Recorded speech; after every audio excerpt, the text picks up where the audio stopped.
Thank you, my sisters. I am so happy to see you. Well, and let me say my sisters and very secure brothers who are here as well. What a thrill this is. I am so excited. I stand here today not only as a U.S. Congresswoman, but I am a labor union member. I have been a community organizer, and I was there meeting with people with Chicago Women in Trades even before it was Chicago Women in Trades back many decades, 3.5 decades ago. So congratulations to Lauren Sugarman, who really was there at the very beginning, and thank you to Jane Valenga and Sarah Stigler, and to all of you from all around the country, and I understand from around the world as well. It is so great to see women who are breaking down barriers, raising your families, changing the debate, and demonstrating that there is nothing women cannot do when we put our mind and our efforts to it. Nothing.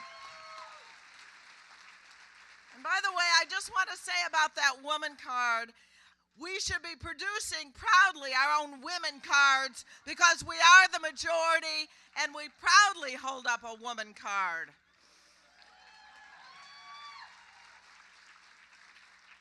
So Chicago is a great city. I was born and raised here. I think it's the greatest city in the world, and it's a city that has fostered a lot of great organizing, innovation, and groundbreaking organizations like Chicago Women in Trades.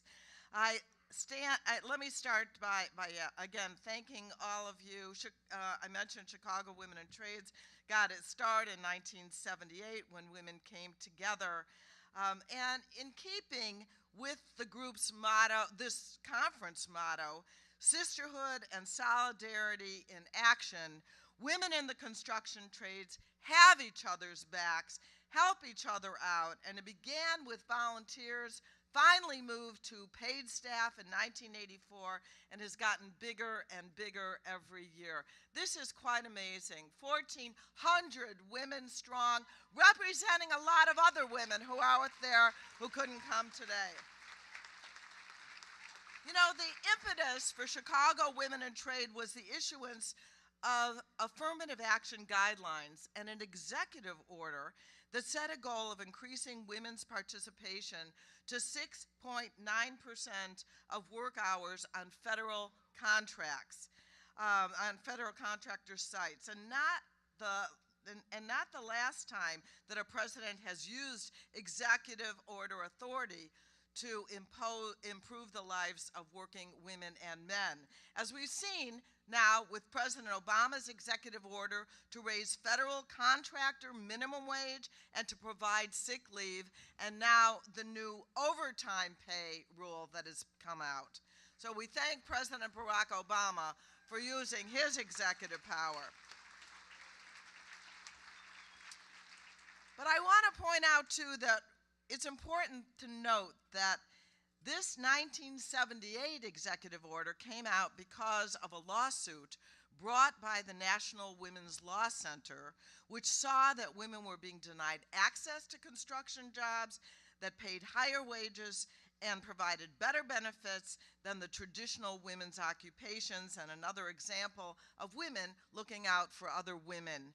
The National Women's Law Center is still doing that.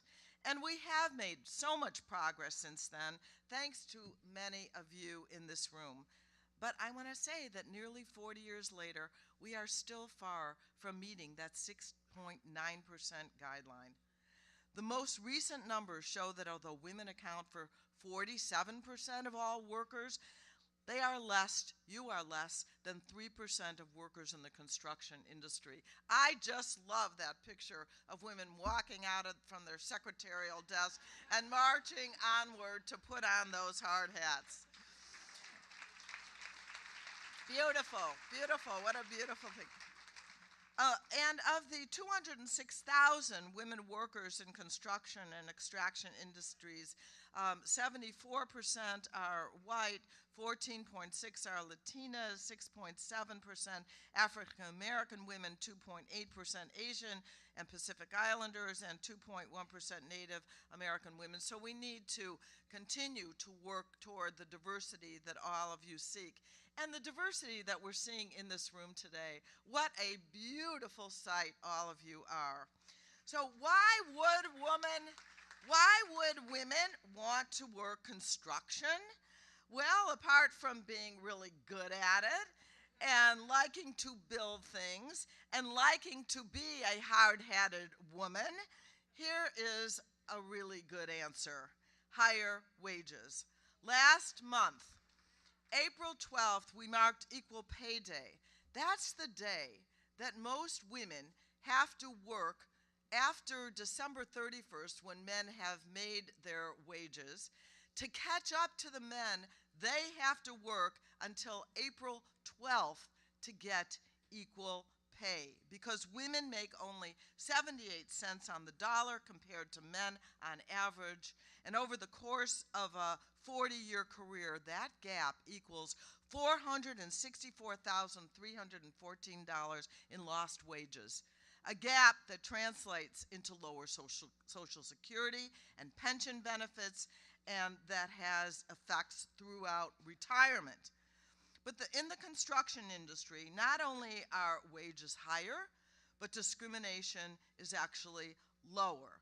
Now, I know that still in construction, a woman typically earns 89% of average men's wages, and women are the primary breadwinners in 40% of American households. And higher wages make a big difference to your economic security today and retirement security tomorrow. So why don't more women work in construction?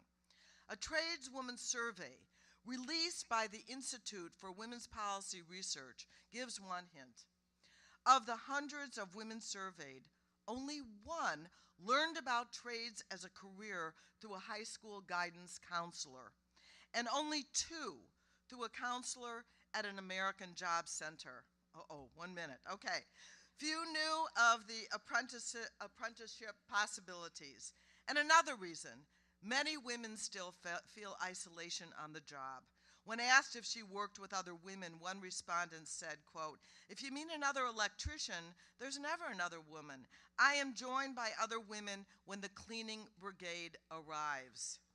And unfortunately, 31%, nearly 1 in 3 women in construction trades, reports that they are always or frequently experiencing sexual harassment or discrimination, from not being promoted to inappropriate touching and derogatory comments to intimidation in isolated areas. And so let me just say, that is why unionization, being a part of a union, is so incredibly important. And so we want to make sure that women know the union difference. As you said, Jorge, I say to my sisters, if you want equal pay now, not wait for the law to change, join a union.